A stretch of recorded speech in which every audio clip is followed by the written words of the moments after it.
You ready, Mindy? Yep. Okay, I will call the Everman City Council special meeting to order for August 29th, 2022. Time is 1:30. We'll drop down to discussion items. Item A, declaration of local disaster, flooding of August 2022. Just give everybody a brief update. So we had a total rainfall amount in 24 hours of 7.28 inches. Yes, that is more total 24-hour count rainfall than what we had in 2018.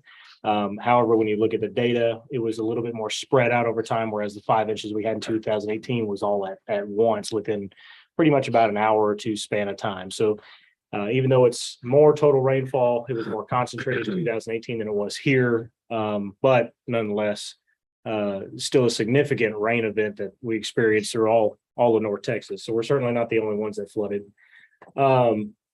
It did get out of its banks on the southern fork of Chambers Creek. We started seeing first initial roadway flooding that was creating some hazards.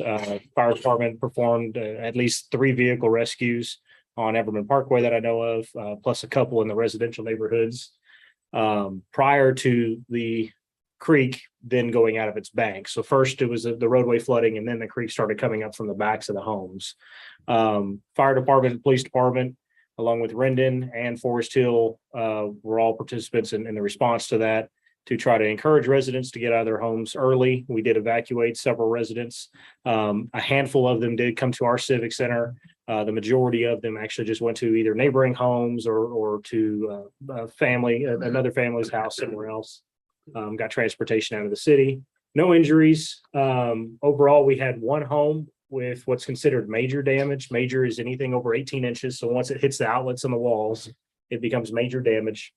And then we had 6 homes, 5 of which are on Christie, 1 of which is on Johnson, that are considered minor damage. That's anywhere from 6 to 18 inches inside the home. And then we had numerous 1, 2, 3, 4, 5, 6, 7, 8. Oh, I guess I could have just done this. 14, 17 homes that were affected. Affected could be 6 inches or less. It could not have even gotten inside the homes. Affected damage can also include any yard damage, which is the majority of those, fences down, any kind of yard equipment that may have been destroyed or damaged. So overall, the damage on this particular flood is significantly less than what we saw in 2018. The purpose of the disaster declaration is not to trigger any sort of funding. So I want to make sure that we're very clear on this, that there will not be any funding assistance coming into Everman to help out in the response or the recovery of the flood. There may be the opportunity for the Small Business Administration loans, again, like what we had in 2018. Those are low interest loans that affected persons can take out. But that won't be triggered because of us. If that gets implemented, that'll actually be triggered because of the damage suffered in Dallas County. If Dallas County gets approved for it, then all contiguous counties to that get approved for it. Since we're in Tarrant County, contiguous to Dallas County, our residents would then qualify to take out those small interest loans if they so choose to do that. The purpose of the declaration is to gain access to the creek to perform creek cleanout. Very similar to what we did last time. If you recall, the entire Chambers Creek is privately owned. The city of Everman does not own any of it. We do not have an easement. We don't have any sort of right-of-way access to it. It's all privately owned by each one of the individual landowners along the creek. The disaster declaration gives us the authority and the ability to go down into the creek to perform cleanout, not improvements. There's a very fine line between cleaning out and improvements. We're not going to go in there and dredge the creek. We're not going to go in and remove standing trees. But we are planning to go in with the assistance from Tarrant County to perform a debris clean out where we pull out all of the underbrush, all of the trash and debris that was washed up from this most recent flood. We did have a staff meeting this morning with Tarrant County Precinct 1 officials and Tarrant County environmental officials out there on site. They got eyes on. We also had a meeting with them last week to talk about the scope of this project. And they are beginning to work on plans to get equipment down into portions of the creek to perform those cleanouts. We have to monitor it very closely because as a part of this, we'll obviously have to construction entrances and exits in and out of the creek like we did before, so equipment can get down into the creek. So it may be 6, 7, 8 months before we get to that point. because we can't do it at a point where we may expect heavy rainfalls within a couple of weeks. We don't know what the weather's going to hold for the next couple of weeks. We need to wait for it to dry out and get past this wet season that we're coming into right now. So it may either be the late winter or early spring before we can actually get the equipment down in there to do this work. Other than that, that's pretty much all the update I've got so far. Is all of this going to benefit us when it goes for the Fort Wayne Council about the manufactured homes?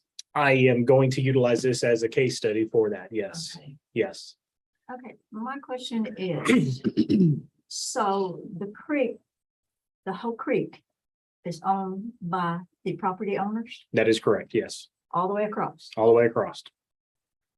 It's strange because I thought we had said a long time ago that the owners it was half and the other half, they did not own that. Well, the property owners on both sides Yes. own it down into 50% of the creek. So whoever owns the part that might be The a other bank. field, Yeah, yes, they yeah. own their field and then down the bank to the So center. the field for the owners property are owner. responsible for that side. Yes, because it's their property. Okay, So that now- makes sense. Do the homeowners know that? Yes, They know that when they It purchase was a a home big there, they argument a know. long time ago, Yes. so I couldn't remember on the yeah, other Jim, side. we sent Yeah. out letters to all the Yeah. homeowners who have property on either side of the creek, all the way along the creek. Got it. And they were told that Okay. you're responsible to keep your half of the creek cleaned out. Most of the Okay, people are and little then- old people and can't do that, but they got the letter. Right. Okay, and then what about the house on the very corner behind it, On the very corner of where, I'm sorry. Race Street? Where and Dollar Everman General is. Parkway? Where Dollar General is, right? That Yes. Corner Yeah. house right there. Yeah, Mhm. back behind there, we were having a problem a long time ago about they wouldn't let anybody in Right. there. Is that still the situation? That's That old is Wiggins privately property. owned. They have a right to refusal. That is the point of the disaster declaration and gives us the authority and the ability in response to the flood to Okay, go down in there and perform the creek cleanouts. and so that would go even all the way up to Everman Parkway where right there, it's really bad. Back By the behind billboards? house. That would, well, it would go up, By their the property billboard. connects to the property owned by Mr. Karami. Yes, that one. And Okay. then Karami does not have a problem with us accessing his property for creek cleanouts. So Good. yes, So that creek, a clean out will begin on Race, where the creek is right there, will begin right there and then they go behind that corner house. we're actually looking to start at Everman Parkway and work the section between Dollar General and Everman Parkway first. Oh, And then good. there's a gas line, large gas and sewer main that go through there. And then we'll do the section between Dollar General and Ray Street. Okay. And then slowly start working our way downstream. There's Christie several, Avenue. yes, Christie Avenue. There's several choke points. Got it. Fire department has gone out there and done a damage assessment. They did a pretty good job of walking that creek with waders on and everything. And documented a lot of photos and choke points in the creek where we have a lot of debris that's piled up. Right. Some of this debris is illegal dumping type Yes. material. Yeah. Couches that have been washed up, trailer, tires and fence posts and all kinds of stuff. Plus just the general trash and all the brush and everything that has been washed up as a part of the flood. Well, I've heard several people complaining about it, before, and I thought, "Ooh, that really is bad." Yeah, the problem always has been, we don't have a right of way to that property. Right. Yeah, We can't just go down there anytime we want and get that. yeah. And there are homeowners, property owners on both sides of the fence on the issue. Some that are for the city coming in and performing the cleanouts and others that do not want the city on their property at all. And don't want the city messing in the creek at all. So we've got property owners on both sides. So it doesn't benefit us to go in there and only do certain spots. We Right. need, Can't do Right. the 75 feet. Right. Right. Right. when these unfortunate circumstances happen like this, we need to take advantage of all the tools in our toolbox and utilize the disaster declaration that we have right now to This take way we action. can do that, just keep going. Yes. That's good. All right, great. Yes. Good. You go down by Southway or being? Yes. Yes, there are portions that were identified behind. Okay. Being electric back in there. Yes, Mhm. there's some choke points in there too. Yeah. But the problem is we can't do what's outside of our city. We can't touch. that. Right, right. And there But are we- choke points Yeah, Yeah, but That we are can do what we can. east do. of our city. Yeah. yeah. Can it be required that if they don't want anyone on their property, that they do it once or twice a year? So they're actually required now by city ordinance to maintain it on their own now. Mhm. But I think once we get down in here and perform the clean out, we need to do a better job about Look at that. making sure residents maintain it. Okay, And then we need to address it on these circumstances and from the city perspective. When we get a flood or damaging like this, something damaging like this, I think the city needs to step up and get in there. right. At some point, as a part of the flood study, I'm sure it's going to come out that the city needs to identify a right of way or an easement through here Mhm. when we go to look to do improvements. All that'll be part of the flood study. And I'm sure at some point in the future, the city will obtain a right of way or an easement of some sort along the creek line here. I was just fixing to ask you if we needed to look at that. So, Yes. Oh, yes. I mean, we probably didn't do that regardless.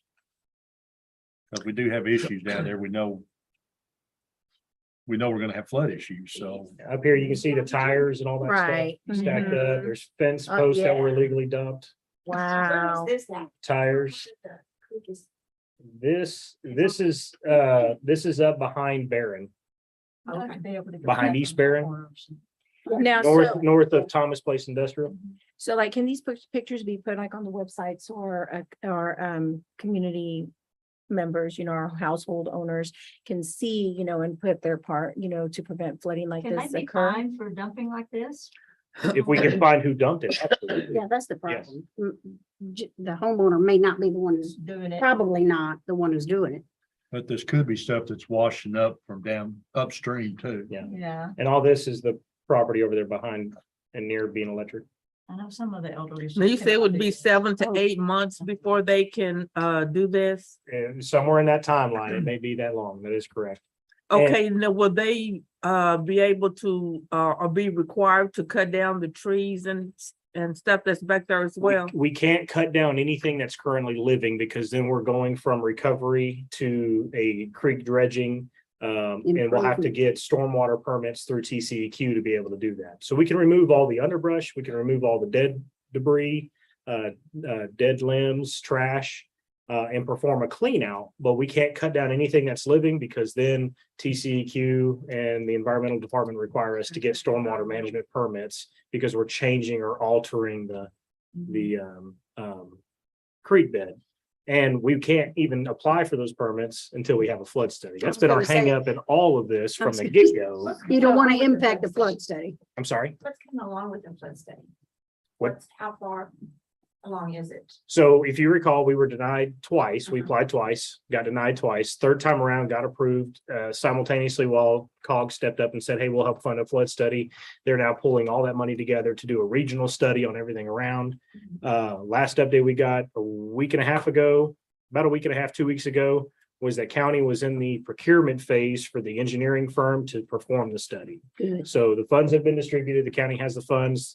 They have to go through the county procurement process to hire the engineer to perform the study. And that's the phase that we're at now. We're getting close. Is there a way that you could send the residents that live in the targeted areas letters regarding cleaning, starting their cleaning process or what's needed, on their part? Yeah, you sure can. We can do that. So I have a question. So do property owners have the right to, because they own that part of the creek or whatever, to cut down the debris that's around there? Or do they have to go through that same thing that we have to? No, go they through? have the authority to go back there and They alter can, it. they can. Yes, they Okay, can. They just- can, as long as they're not building, they can. The city can't do Got it. any more. There's an acreage limit on it before we have to get an environmental Okay. permit. Well, they have to be That's fine. cautious too, because when you go in there and start cutting the live vegetation out, it causes erosion. And that's when the creek is expanding into these people's yards and stuff. Is Mr. Binion was doing that all the time, and I finally had to tell him TCQ doesn't want you cutting that stuff down. Stop. And he did stop because he's got a lot of erosion behind his house from where he was moving all the trees and stuff that were growing. And now he sees the erosion. Yeah, he sees it now. Yeah. Well, a So- lot of people, just don't know that, and they think that by cutting down the trees and removing all this stuff, it's Right. not gonna cause this flood. So I think they have to be educated as well on that, or what they can remove or what they can clean up behind. their We'll work on yard. an educational flyer to put around to all the properties along the creek line. Make sure Excellent. that they're aware that it is ultimately their responsibility for maintenance as of right now. of the creek and that what they can and can't do or what they should or shouldn't do. And then we'll also put in there what the city is doing as far as doing a complete clean out of the creek. Because what's down there right now is too high of an expectation to ask a resident to clean out. I think that's something that the city needs to come up and Yes. fix, which we're working on with the help of Tarrant County. Well, for the most part, if you see a tree or two in there, that doesn't slow down the water. No, It's when the debris lodges Right. itself Yes. against those trees that And it starts builds up. backing up. Yeah. So Yeah. the trees themselves are not the issue for the most part. So Now you said when it flooded this time, it was on the street, then it come up from behind. Yeah, the initial, when we start seeing the initial downpour, we started seeing all the flash flooding in the roadway, particularly on Christie and Race. That's that bad portion that we're trying to address with those other funds to put in the stormwater management system, because there is currently no stormwater management in that area. But even after it started rising there, once the creek bed came up, it just started coming together. I mean, it was literally surrounding the homes from both the street and the creek. And the stormwater management is great to get water off roadways. But if the creek's gonna flood, the creek's gonna flood. I mean, there's no stormwater management system in the road that's gonna prevent that from happening. We have to ultimately look at mitigation projects along the creek to improve that. So that means that it had to start there, I don't know whatever street that is, that the high school's on. It had to start before it got to before it came across the street. Is that what you're saying?